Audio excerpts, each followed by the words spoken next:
ባጣናቸው ግለሰቦች የለውጥ ኃይል የቼንጅ ኤጀንትስ የሚባሉ በለውጥ ውስጥ ከፍተኛ ሚና ያላቸውን ሰዎች ያሳጣ ክስተት ነው።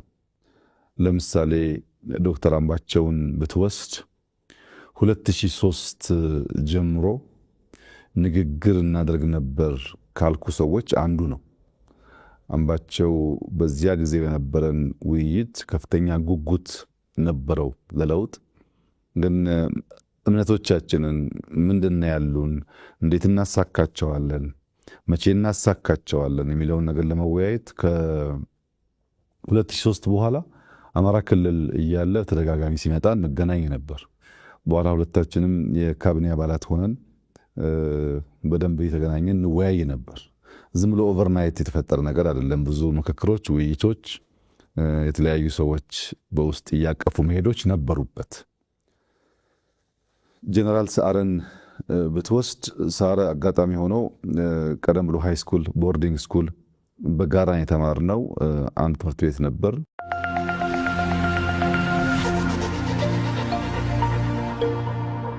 ይፈጥንና ወደዚያ ለማድረስ የሚገባህን መንገድ በትክክል ዲዛይን ሳታደርግ ጥፋት ታመጣለህና ስሁት ግምገማ አንዱ ችግር ይመስለኛል። ይሄ እዛ ላይ ያበቃ ሳይሆን ከዛ በኋላም በተደጋጋሚ የምናየው ችግር ነው። ሁለተኛው ችግር በሁለት እግር ማነከስ ነው። ለውጥ ተቀብለህ ኃላፊነት ተቀብለህ የህዝብ አደራ ተቀብለህ በሌላ መንገድ ደግሞ ያልተቀደሰ ጋብቻ የመደበኛ ኃይሎች ጋር አድርገህ እዚህም እዚያም ለመሆን የሚፈለግ ሁኔታ በአንዳንድ ሰዎች ይታይ ስለነበረ ያም የፈጠረው ይመስለኛል። ግምገማውም ችግር አለ። እንደገና ደግሞ በሁለት እግር ማነከሱም አለ። እዚህ ተቀምጦ እዚያ ሆኖ ደግሞ እዚህ የመሻቱ ፍላጎት የተቀላቀሉ ነገሮች አሉ። በአንድ መንግስት ወይም በአንድ ፓርቲ እቅድ የሚመራ ስብስብ ሳይሆን እቅዱን ከተለያየ ሶርስ የሚወስድ ኃይል ያለበት ግን በጋራ የሚነጋገር የሚሰበሰብ የሚወያይ በዛ ሂደት ውስጥ ደግሞ ጥፋት ሊያመጣ የሚችል ክስተት ሆኗል። እንግዲህ ቅድም ላነሳልን እንደሞከርኩት የኢትዮጵያ ህዝቦች የመዋሃድ ታሪክ ቢኖራቸውም አብሮ የመዝመት ታሪክ ቢኖራቸውም በዘመናት መካከል ስልጣን ሲመጣ በኃይል አልጋ ሳይጸና የመገዳደል ፍላጎት የባህላችን አንዱ አካል ነው። በልጅ ኢያሱ ዘመን መለስ ብለህ ታሪክ ብታገላብጥ ይሄን ነገር በቀላሉ ማየት ትችላለህ። በጃንሆይ ጊዜ የታህሳስ ግርግር የምንለውን በኋላ 56 ላይ ያጋጠመውን ብንወስድ የዚሁ ተቀጽላ ነው። በደርግ ዘመን 1981 ያየነው መሰል ባህሪ ነው። በኢህአደግ ዘመን መጠኑ ዝቅ ያለ ቢሆንም በ2001 አካባቢ መጠነኛ ፍላጎቶች ተንጸባርቀዋል። በእኛም ጊዜ በሰኔ 2010 16 ላይ ከለውጡ 2 ወር 3 ወር በኋላ መሰል ሙከራዎች በመስቀል አደባባይ ተካሂደዋል።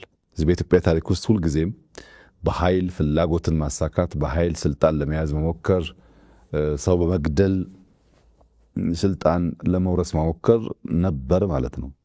የሰኔ 15ቱን ከነዚህ ከላይ ከዘረዘርኳቸው ክስተቶች ለየት የሚያደርገው በክልል ደረጃ በከተማ ደረጃ ዝቅ ብሎ ለመፈጸም የተሞከረ ሙከራ ነው። በክልል ደረጃ እንደዚህ ያለውን ጉዳይ ፈጽመህ ምን ታሳካለህ የሚለው ጉዳይ ቅድም ያልኩት የስሁት ግምገማ ውጤት አካል ይመስለኛል። እንዴት ታስታውሰዋለህ? እንዴት ይታወሳል ላልከው የታሪካችን የጠባሳችን አካል አድርጌ ነው የማስታውሰው። በሶስት መንገድ ጠባሳ ጥሎብን አልፏል። አንደኛው ባጣናቸው ግለሰቦች የለውጥ ኃይል የቼንጅ ኤጀንትስ የሚባሉ በለውጥ ውስጥ ከፍተኛ ሚና ያላቸውን ሰዎች ያሳጣ ክስተት ነው። ለምሳሌ ዶክተር አምባቸውን ብትወስድ 2003 ጀምሮ ንግግር እናደርግ ነበር ካልኩ ሰዎች አንዱ ነው። አምባቸው በዚያ ጊዜ በነበረን ውይይት ከፍተኛ ጉጉት ነበረው ለለውጥ። ግን እምነቶቻችንን ምንድነው ያሉን፣ እንዴት እናሳካቸዋለን፣ መቼ እናሳካቸዋለን የሚለውን ነገር ለመወያየት ከ2003 በኋላ አማራ ክልል እያለ ተደጋጋሚ ሲመጣ እንገናኝ ነበር። በኋላ ሁለታችንም የካቢኔ አባላት ሆነን በደንብ እየተገናኘን እንወያይ ነበር። ዝም ብሎ ኦቨርናይት የተፈጠረ ነገር አይደለም። ብዙ ምክክሮች፣ ውይይቶች፣ የተለያዩ ሰዎች በውስጥ እያቀፉ መሄዶች ነበሩበት። ጀነራል ሰዓረን ብትወስድ ሰዓረ አጋጣሚ ሆኖ ቀደም ብሎ ሃይ ስኩል ቦርዲንግ ስኩል በጋራ የተማርነው አንድ ትምህርት ቤት ነበር። ትምህርት ቤቱ ደግሞ ቦርዲንግ ስለነበረ ቀንም ማታም የመገናኘት እድል ነበረን። ረዘም ያለ ጊዜ ትውውቃለን። በኢትዮ ኤርትራ ጦርነትም ከዚያም በኋላ ባሉ አጋጣሚዎች አልፎ አልፎ የመገናኘት የመነጋገር ልምዶች ነበሩን፣ ቅርብ ነበረን። ለውጡ ሊመጣ ጥቂት ጊዜ ሲቀረው የለውጡ ዋዜማ ገደማም በተደጋጋሚ እንገናኝ ነበር። በተለይ ግን በተለየ መንገድ እንዲታወስ ከማስታወስበት አንዱ ነገር ታስታውስ እንደሆነ የጠቅላይ ኤታማዦር ሹሙንና የደህንነት ኃላፊውን በአንድ ጀንበር ለማንሳት የነበረው ውሳኔና የለውጡ አካል ከመጀመሪያው ከእቅዱ ጀምሮ የተሳተፈበት ብቸኛው ሰው ሰዓረ ማለት ይቻላል። ብዙ ሰው ጉዳዩን አያውቀውም። ሰዓረ በእቅዱም በሂደቱም ተሳትፎ ነበረው። በዚያ ደረጃ ለቼንጅ ኤጀንት የሚታመን ሰው ነበር ማለት ነው። ሌሎቹንም ብታነሳቸው እነ ምግባሩ በዚያ ደረጃ ይታያሉ። በቅርበት ከኔ ጋር የሰሩት እነዚህ ቢሆኑም በዚያ ጊዜ ያጣናቸው ሰዎች ለለውጥ ኤጀንት ሆኖ ማገልገል የሚችሉ ቢቆዩ ብዙ የሚያበረክቱ ሰዎች ናቸው። አንዱ ጠባሳ ይሄ ነው። ሁለተኛው በኢትዮጵያ ፖለቲካል ትምምን ውስጥ የፈጠረው ጠባሳ ነው። ፖለቲካል ትረስት በጣም እንዲቀዘቅዝ አድርጓል። በሰዎች መካከል፣ በቡድኖች መካከል አብረህ እየኖርክ አብረህ እየሰራህ አብረህ እየተሰበሰብክ የመተማመን ዝንባሌው በእጅጉ እንዲቀንስ አድርጓል። ያም በጣም መጥፎ ጠባሳ ነው። አብረህ ስለ ሀገር ከምትመክረው ሰው አደጋ ያጋጥመኛል እያሰብክ መምከር በእጅጉ ትምምንን የሚቀንስ ጉዳይ ስለሆነ እንደ አንድ ክስተት ጠባሳ ሊታይ ይችላል። ሶስተኛው ባህል ነው። የኢትዮጵያን የፖለቲካል ባህል አበላሽቶታል። ቀድሞ የነበረ ነው፣ ያን አስቀጥሏል። ከንግግር ከውይይት ይልቅ በመሳሪያ በጉልበት ግለሰቦችን በማፈን በመግደል ስልጣን ማረጋገጥ መጎናጸፍ ለመሞከር ያለውን ልምምድ የሚያስቀር መሆን ሲገባው የሚያስቀጥል መሆኑ በሶስተኛ ደረጃ በጠባሳነት አየዋለሁ።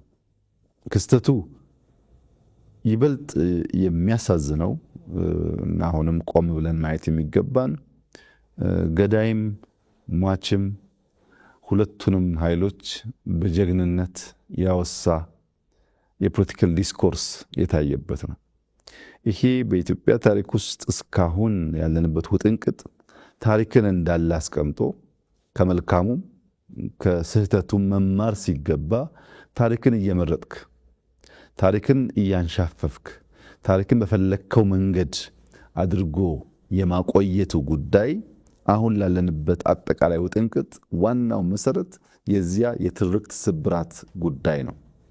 አሁን እዚህ እንደዋዛ በብሔርተኝነት ስሜት በአውራጃዊነት ስሜት ታሪኩን አንሻፈን ብንጽፍ ብንናገር ነገ ልጆቻችን ዋጋ ሊከፍሉበት የሚችሉ ጉዳይ እንደሆነ ማሰብ አለመቻል ደግሞ ያሳዝነኛል። ይሄ ጉዳይ እንዳለ ታሪኩን አስቀምጠህ ከተቀመጠው ታሪክ ተነስተህ በሚኖር ትንተና የፈለግከውን ነገር ወደ ቀኝ ወደ ግራ ወስደህ መማር ትችላለህ።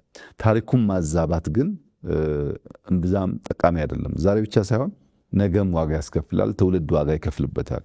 እኛ በህይወት እያለን የምናውቀውን ጉዳይ በተንሸዋረረ ታሪክ አረዳድ ተረድተን የምናስቀምጥ ከሆነ እኛ በማንኖርበት ሰዓት የሚኖረው ትውልድ ደግሞ እንዴት አድርጎ እንደሚወስደው አሁን ባለው የኢትዮጵያ ታሪክ መመልከት ትችላለህ። አሁን ያለው የኢትዮጵያ ታሪክ የዚህ የተንሸዋረረ የፖለቲካል ኢንትሪግ ውጤት ነው። አብዛኛው ታሪክን እንዳለ በትክክለኛው መንገድ ማስቀመጥ ሳይሆን አዛብተን በማስቀመጣችን ምክንያት የሚፈጠር ችግር ነው።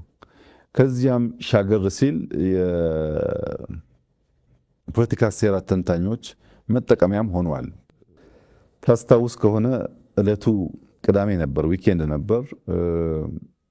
ማምሻ ላይ ነበረ ይሄ ጉዳይ የተፈጠረው እና እኔ እዚህ ቢሮ ቆይቼ ከቢሮ ስወጣ ነው መረጃ የሰማሁት እና ለሚዲያ ምን ነገር አለበት የሚል ሀሳብ መጥቶ የሚዲያ አካላት ይጠሩ ብለን ፋና፣ ኢቢሲ፣ አሚኮ ተጠርተው ነበር።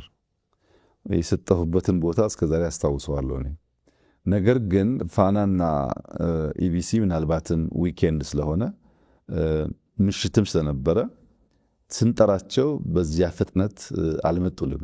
አሚኮ ግን ጎረቤት ነው፣ እዚያ 4 ኪሎ ነው መስሪያ ቤቱ። መኪናም ላያስፈልገው ይችላል እዚሁ ስለሆነ ልክ ጥሪው ሲደረግ ወዲያው አሚኮ መጣ። አሚኮ መጥቶ የተወሰነ ደቂቃ ጠበቅን እነዚያ ቢደርሱ ብለን ዘገዩብን እና መጨረሻ የመጣው ሀሳብ ምንም እኮ ችግር የለውም አሚኮ ወስዶ ለሁሉም ሊያከፋፍል ስለሚችል ለአሚኮ ይሰጥ ተብሎ ምሽት ላይ ነው እኔ ቤት ነው ለአሚኮ ሰጠሁኝ። በኋላ ግን ባህር ዳር ላይ ሆኖ መግለጫ ሰጠ ወደሚል የሴራ ትንታኔ ተቀይሯል። እንደዚህ ያለው ከእውነት የተፋታ ለዛሬም ለነገም የማይበጅ ውስጥህ እያወቀ የሚሸነገር የሚዋሽ ነገር ጥፋት ብቻ ነው የሚያመጣውና ያ ክስተት ከመነሾ የሚሳካ ነው። ከመነሾ አንድ ግብ የሚያሟላ ነው ባትልም እንደ ጥቁር ጠባሳ የሚወሰድ መጥፎ ክስተት ነው ብዬ ነው የማየው።